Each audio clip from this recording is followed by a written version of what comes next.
the FNL Network Talk Show. Hey everyone, welcome to the FNL Talk Show, the award-winning talk show.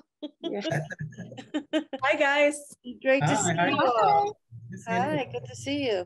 So I'm Bettina Skye. I'm going to be hosting today with my lovely co-hosts, Geoffrey, Marianne, and Eugenia. And we'll jump right in and have some, I have some interesting questions. I'd like to hear what everyone has to say about these topics.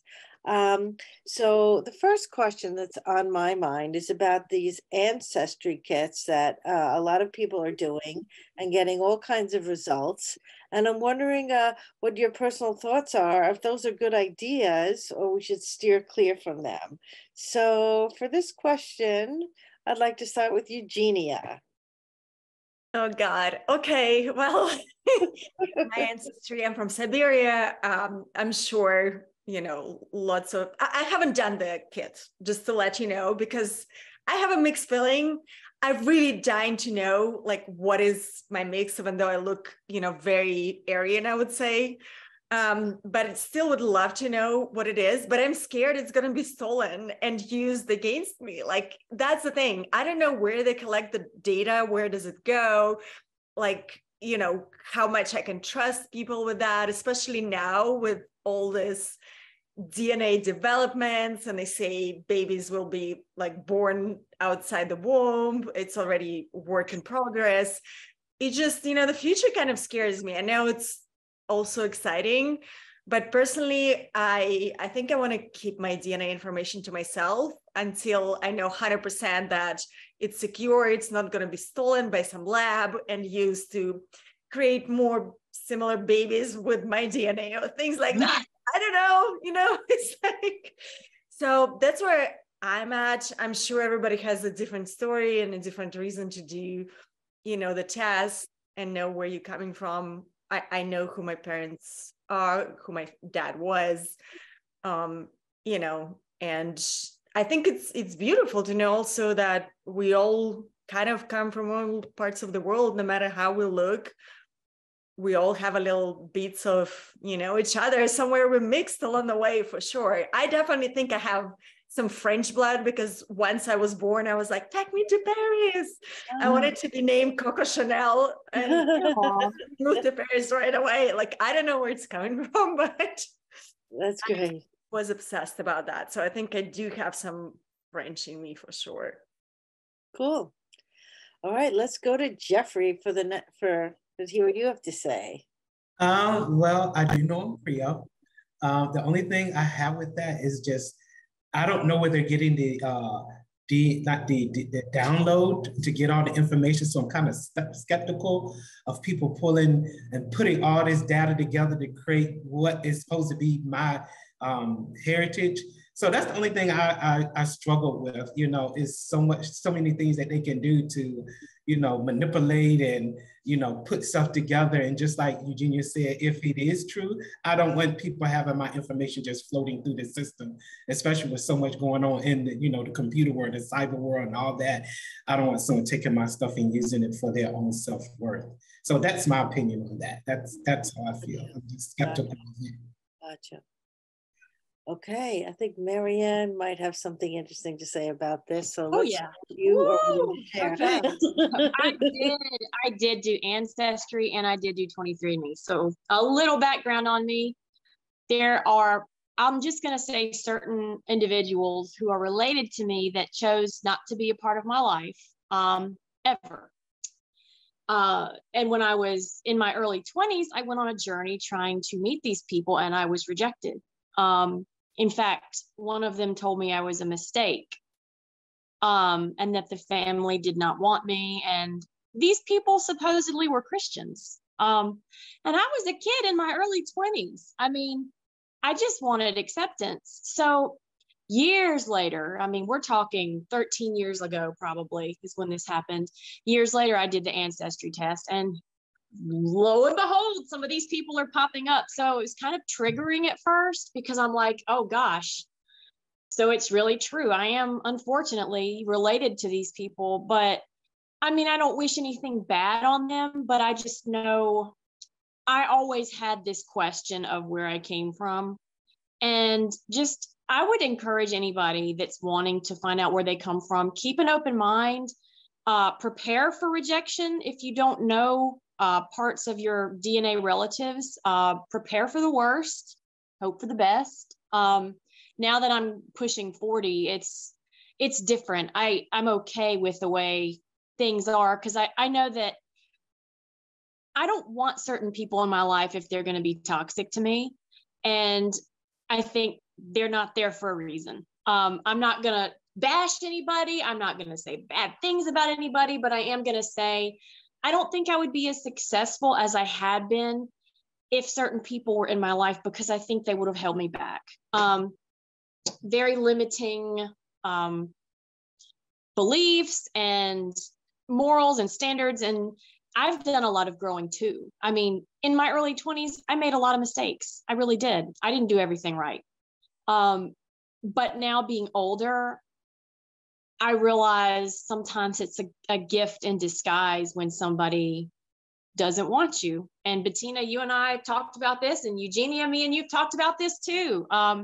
Knowing what it's like to be rejected, it kind of pushed me to want to adopt animals. And currently there's a baby calf on the farm that we're bottle feeding. So that's a sweet little baby calf. Yeah. And Jeff, I know how you believe and think, and I know that you're going to say it's, we can make a testimony out of the things that we go through, right? Yeah, I definitely do. I definitely believe that. And rejection is real. I know what it feels like, not, per se, me being rejected because not knowing my biological family, but just being rejected because of things that have happened to me in my life as far as my purpose. And it doesn't feel good. It really hurts to the core. And you have to learn to let it be water repellent off your back and keep it moving.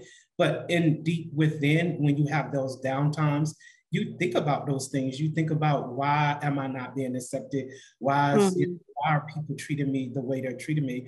But some things happen for a reason. You go forward, and when you go forward, you're the one that can change the dynamics of everything by you doing the right thing. So I felt that's what I'm trying to do. I'm trying to do the right thing so that generations down the line will see the things that I did to pave the way for a greater and not a negative or a bad. So, my heart goes to you with that. I know how that feels. It's not a good feeling to be rejected. It's not, but I can honestly say it made me super strong. Yeah, we all have bad days where we think about it and we're like, well, wow, why? And that question is never going to be answered. But I think at the core of it all, people that want to hurt others, it says something about them, not you. Because if they have negative intentions and they want to hurt other people, I don't want them in my life. I don't want you there. Like, go away, And as I got older, I realized that, wow, this is a gift. This is very much a gift. And it's a privilege if somebody's going to be in my life, and I'm going to be the one that chooses whether or not they're there. Boom. You guys add to this? Sorry, can I add something? Just Marianne, you made me think about something like in criminology, actually, those tests are amazing. I think there's one girl, not Marianne, sorry, her name, Madeline, right? I think she was kidnapped, or she claims to be the girl who was kidnapped and now adopted. So it brought like an interesting point to me that it actually is very useful. I just think it has to be regulated. Yeah, and I agree. Thanks for sharing your story. Yeah, I remember that. I recently read that. But I do like to hear those stories of transformation, Marianne, that you grew past that and transformed yourself. That's good to hear. Good for you. For me, I did it. I did that Ancestry 23. I'd been debating about doing it or not because I was very interested to see what my background was, to see if there were any lost relatives I didn't know about, anything weird going on in my family, long lost kids, not from me, but maybe from my parents, or, I just was very curious. And I have a niece who studies this. She's getting a PhD in DNA. Oh. She's very smart. This is what she's studying. And I think she did a whole paper on these ancestry kits that a lot of people have been discovering, parents and things that never wanted to be discovered. They signed things that they didn't want to ever be discovered. And then finding them, and it was not always a happy situation. So I debated about it, and then someone gifted me a DNA kit from Ancestry 23. That was our dear friend Sean, is not here today. He had an extra one. Aww. And he gave me one. So I was like, well, I'm doing this. And there were like no interesting surprises. I did not have anything unusual or unique or fun in my background as I was hoping. I'm 95% Ukraine, as a matter of fact. And oh, cool. Yeah. And 5% Neanderthal, which I guess is kind of what the hell. And yeah, I've got a good bit of that too. But no, secret sisters or anything that I was kind of hoping for. But it does make me nervous. I will admit that, about like, where are these tests going? Will this come back to bite me later? It's a scary world out there, and people are racist, and God knows what's going to happen. But I'm just trusting that it'll all be okay. So those are my thoughts on it. It's a particular interest of mine, as I said, because my niece is studying it. So I wanted to hear what everyone else had to say. Okay, next topic. I chose topics that are like interest to me. This is one about body image. Like, everywhere I go, people are like, I'm on my way to get Botox. I'm on my way to get Lipo. And I'm very health conscious, natural, new age girl. I'm vegan.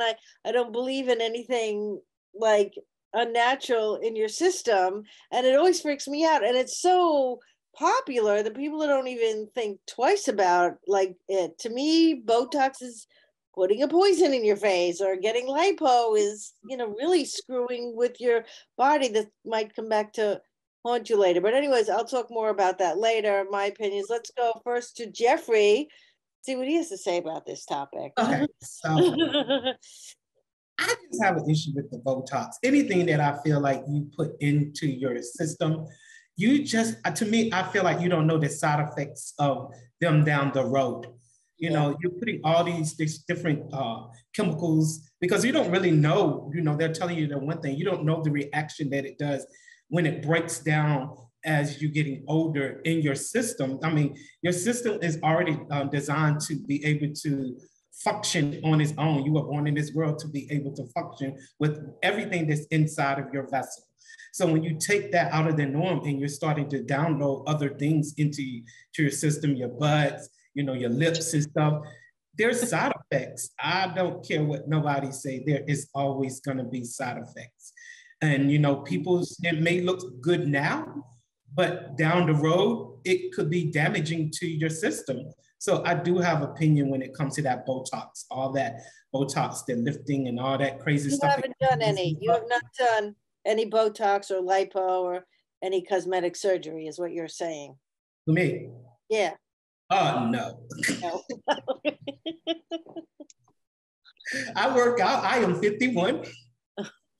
I work out, I eat healthy, and I try to keep a positive attitude, and I feel like it works. It's working for me. And, when time comes and, that process is a normal process, I accept what it is and keep moving. And just think every day that I wake up and have breath to see another day. So yeah, I choose not to put any crazy stuff. No, I can't.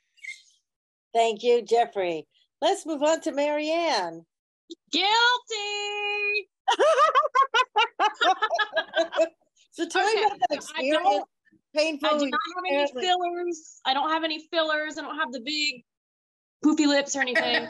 But I do have, it's called Dysport. It's just like a different, my hair.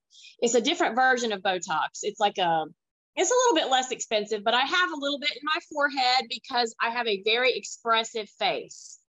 And I chose to get it for me.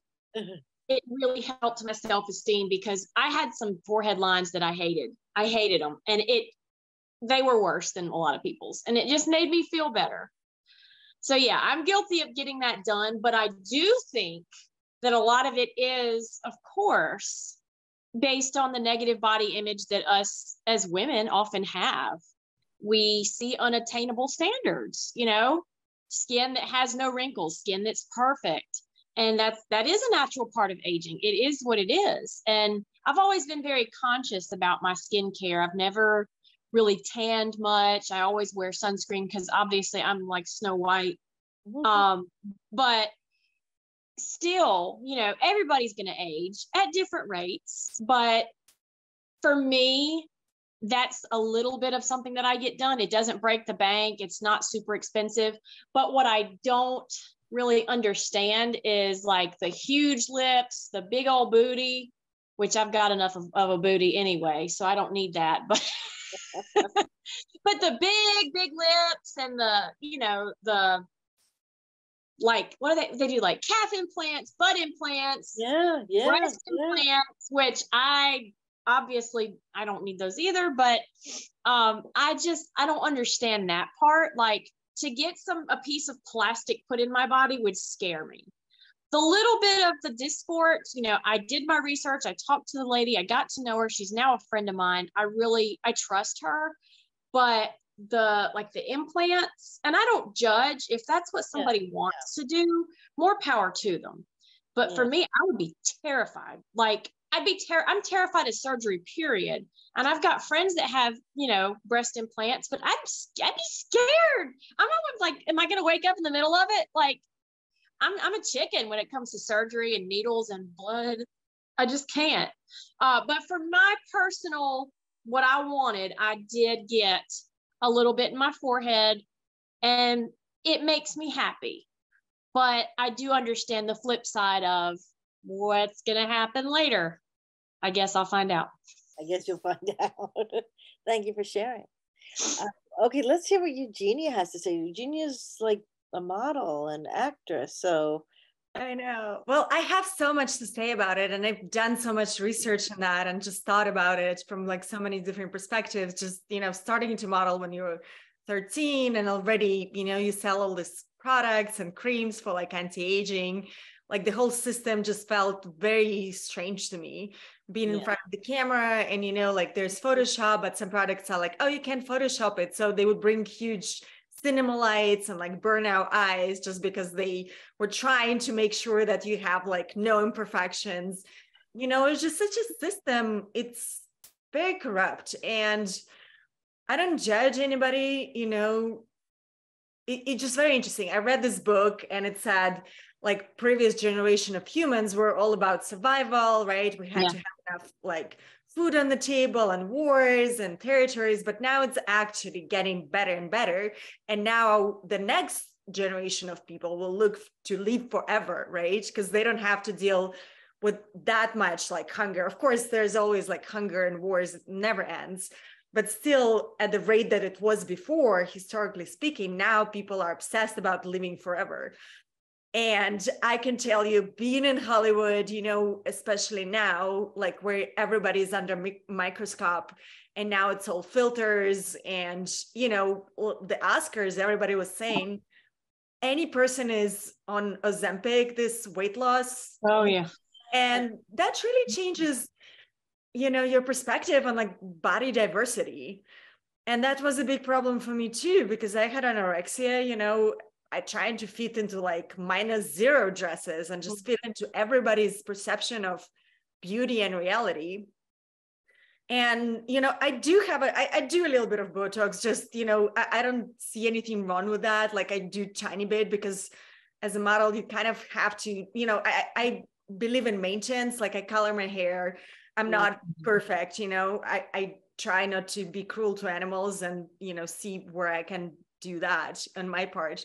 But when it comes to standards of beauty, I feel, you know, they cancel you. Like for women after 25 in Hollywood is very hard. Like people in their 20s here do Botox. And when I came first, and I grew up in Paris, so I feel I always watched French women when they have style, they have something else, and that they have character. And I really love how that culture treats women. It's all about how you present yourself and like what interesting things, because I think the older you become, the more wisdom you have. And this is a society that doesn't celebrate wisdom and things that come with wisdom. And also the society that doesn't celebrate beauty at its natural stage as nature. There is this model, Polina Poroshkova, who wrote a book, and she's very famous on the internet for not, using any kind of beauty treatments and just posting selfies as she is. And she has so much backlash. I mean, so much support, but also so much backlash. And she talks about how she's invisible. And I hear it a lot, especially from women, and for her, it's really tough after being a model and being like one of the most beautiful, people in the world. You're so objectified and you're supposed to, maintain that standard of beauty rather than being appreciated for how you change. So I think as humans, we definitely have, including me, like obviously I'm part of the society. I'll be a hypocrite to say that I'm not, but problem to see change and beauty. And, that's actually, I decided to write this poetry book and decorate it with flowers. And I love flowers because they're just such an example of imperfect beauty. And especially when they die, they're there not for, they're there just to be admired, and you can't keep them forever.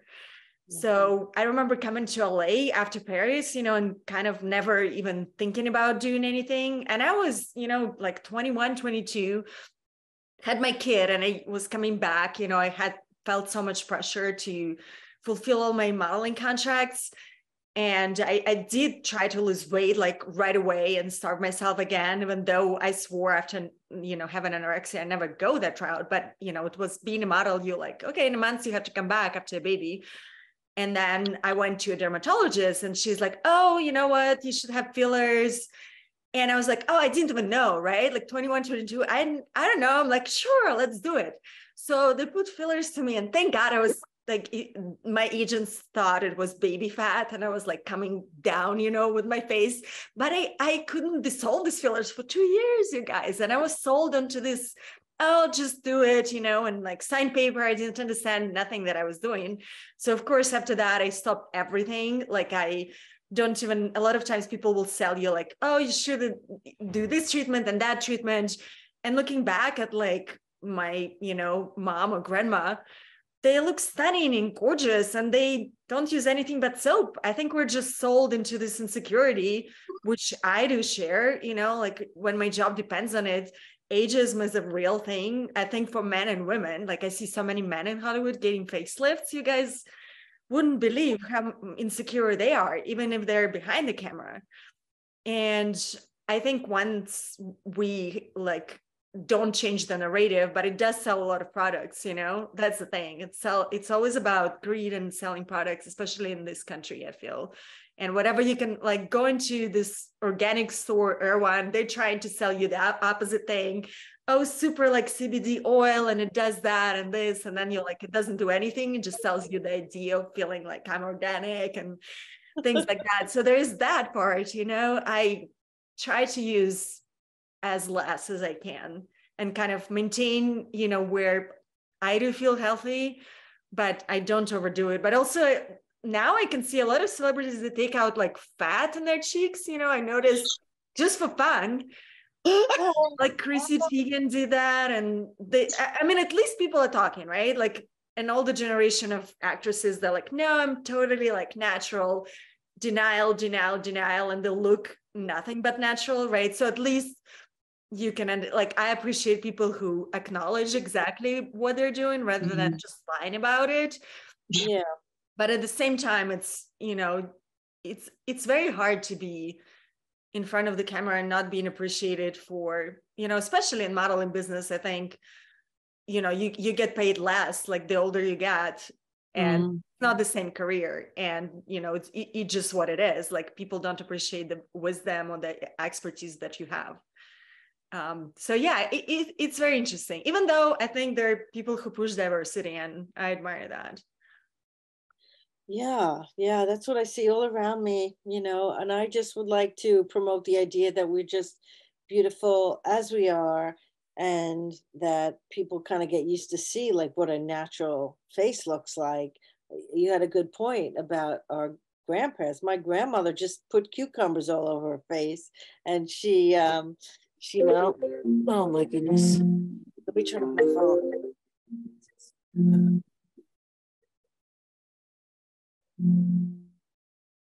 Hopefully you can edit that section out.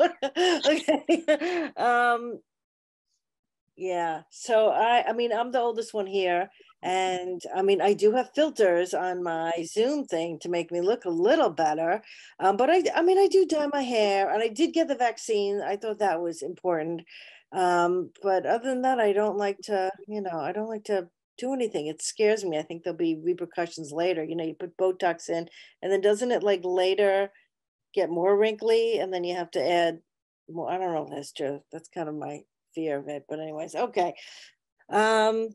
Yes, and I was anorexic too in my youth. I was working as a stripper, as a matter of fact. I did that for 5 years. And there was a short time period where I just decided I wasn't going to eat anything. And I ended up in the hospital for a while. So, and they had to feed me intravenously. That wasn't great, but I was trying to be like, I was making more money when I was super skinny in that field too. So, I don't know the whole thing. I don't know. I had an eating disorder too. Same thing, anorexia, almost died. I was young. I was 13, 14. Oh, wow.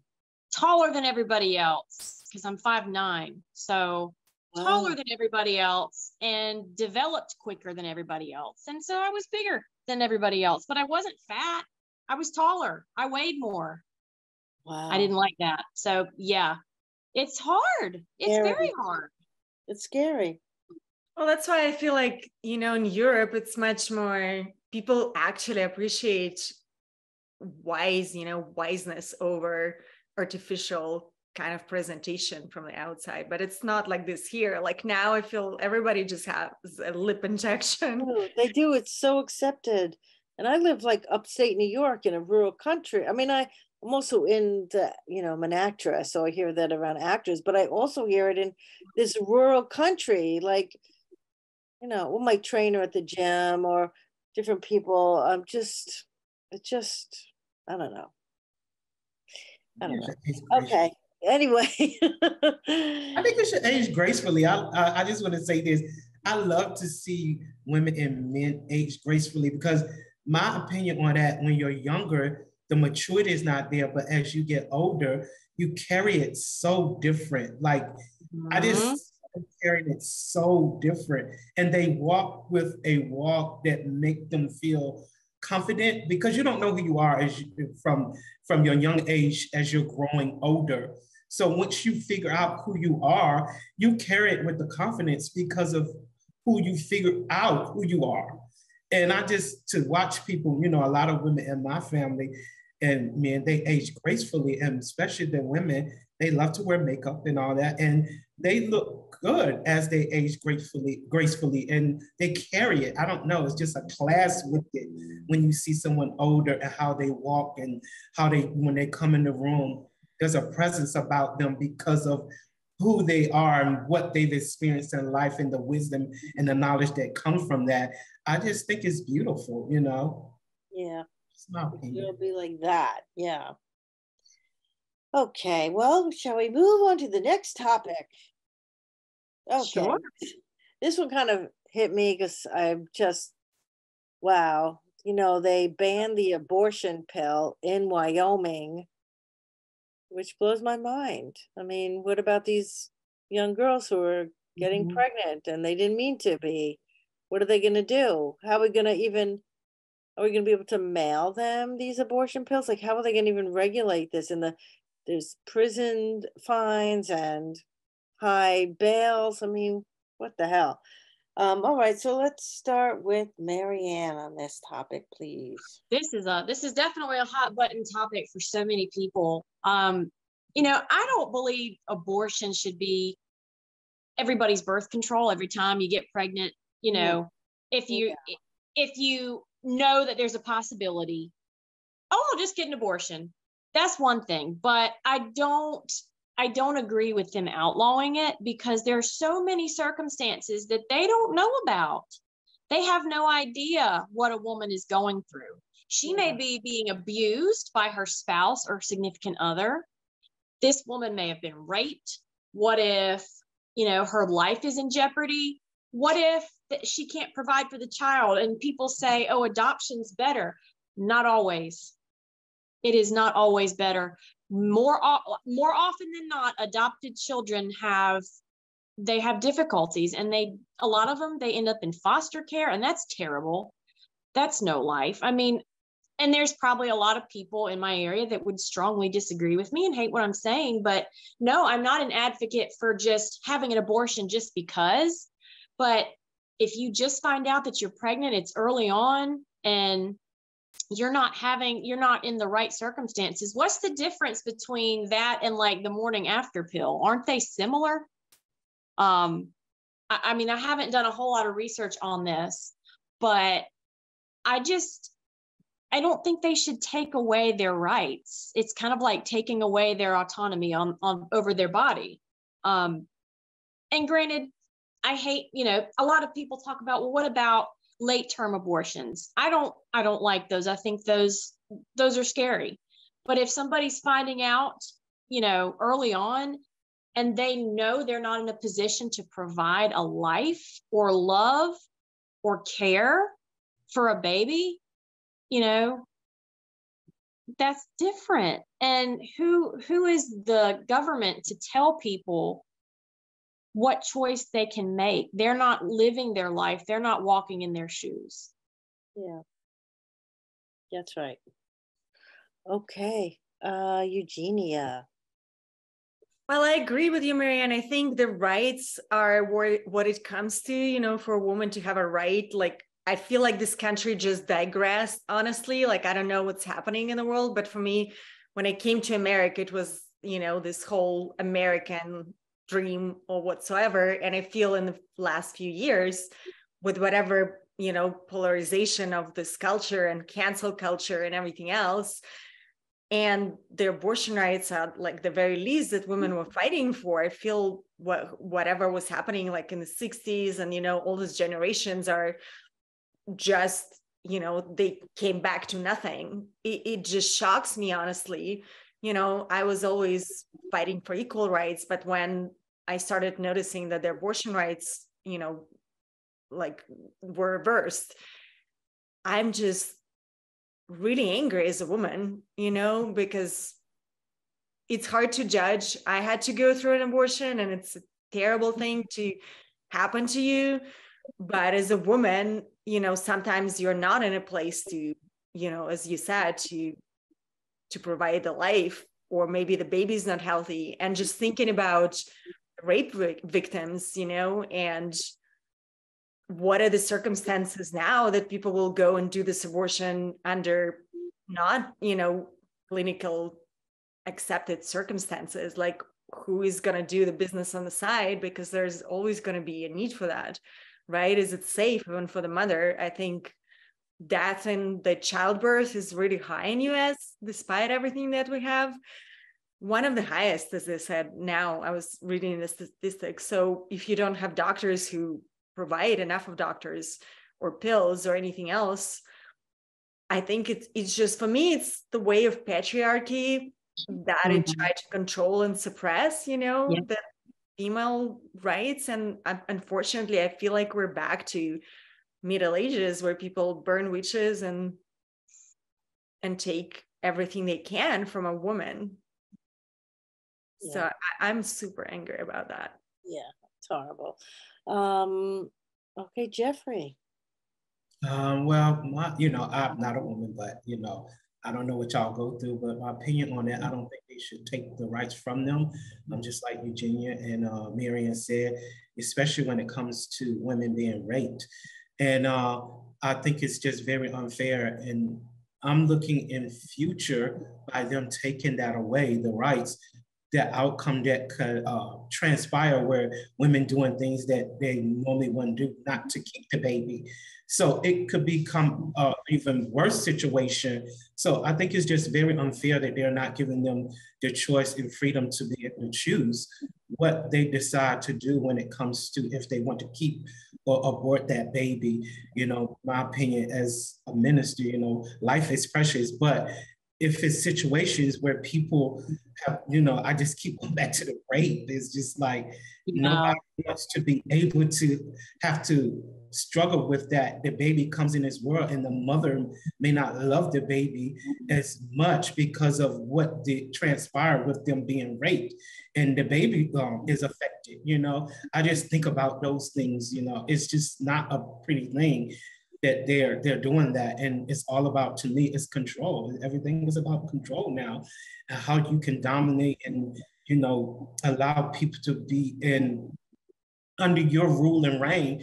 And to me, it's just very unfair. You know, they should have that choice, you know, and my heart goes out to women that have to go through that, you know. Yeah. It's not a pretty thing. I have had family members that have to, they had to abort kids, and then they have after effects, you know. It's still stuff because you're connected, the baby is connected to you. So it's just, to me, it's just a lot. I think, like Eugenia said, we're going backwards. Yeah, we're going backwards. It's like we're running backwards because we don't have nothing else to do. So we're just going backwards. So, but that's my opinion. Yeah, thank you. Yeah, I mean, I strongly believe in women's right to choose, and that women should have the ability to make that decision on their own and not be told what to do. You know, the same people that are saying don't have an abortion are the same people that don't provide welfare. You know, it's like, just have the kid, and then there's no help for the poor teenager or the young woman who was raped, or, you know, and it really affects society. I read this, I don't know if you ever read this book called Freakonomics, but there's a section in there about how the biggest reason for crime is women who gave birth to unwanted children and couldn't afford them, and those children that grew up, they didn't have enough money, and that's why there was a lot of, this is a terrible like explanation of it, but that's where the most reason for crime came from, unwanted children that were born. So it kind of blows my mind. And I think children who are adopted have their own issue and things to deal with. So when you do give birth and then I think that trauma stays in your body as a baby, and that's a lot for someone to have to deal with, right? It does. I can tell you that firsthand. Yeah. It stays. Yeah, so it's not great to be, you know. No, I never got pregnant. I tried. I never got pregnant, but I was also raped in my youth. I had a horrible situation where I was like kidnapped and drugged and raped for like a week. It was horrible, but I didn't get pregnant, thank God, during that whole insane story. But if I did, I don't think I would want this horrible man's child. Like, I just seems so insane and so unfair. The other thing I read was that a lot of that the Republicans and white supremacy are trying to kind of take over in a certain way, and they're figuring just have as many like white children like as possible, not, just so they would like get votes. That's a thing I was reading about. I was like, that's crazy and so upsetting.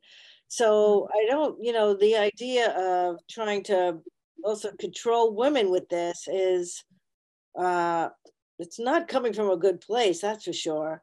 So I guess we have to do what we can to rebel, to make sure women as a tribe are safe and protected, Yeah. Anyway, so those were my topics for today. I'm wondering if before we sign off, anyone has any last thoughts of anything or anything particular they're promoting they want to talk about, or anything you want to say before I sign off? I love my FNL family. We love you too. It's been a while, Jeff. We've missed you. Yes, every time I'm with y'all, Y'all have helped me. So y'all have no idea. Y'all helped me just come out my shell. I had a wonderful time in LA. It's been amazing. And the way y'all just push me. And even though I sit up here sometimes and I'm really shy and really trying to fill the room and, you know, having the right words to say, y'all make it so easy. And I thank y'all. I just want to thank y'all so much. I missed you in LA. Were you at the Taste Awards? Is that why you were there? Yes, I was. Can you tell us a little bit about the awards and the award show and like how that went? It was really, really nice. It was in Beverly Hills. I went in, I was waiting for Rocco and them to come, and they came, and we had a ball. They had chocolates and finger foods, and that was the beginning. They had wine, and then after the event, they had other foods. But, once I connected with the FNL family, we laughed because it's different seeing everybody actually on the Zoom and the network and being in person. Like, it's so personal. And we laughed and we took pictures and we really had the opportunity to see each other's personality kind of just really come forth. And everybody, it was amazing. We took a lot of pictures. Cool. Rocco was really good. He was with his wife, and all of us just had a wonderful time. We sat there and we laughed, and it was good. That's awesome. I hope we get to meet everyone in person at some point. If anyone's in New York, make sure that you guys find me and look me up. I will. Okay. Yeah. Okay. Thank you, guys. Are you coming to New York soon, Eugenia? Yeah, I'm supposed to come finish a film. I don't know when it's happening. It's just been chaotic because that's amazing. You know how it is. We should have an FNL family meetup there in New York. Yeah, for sure.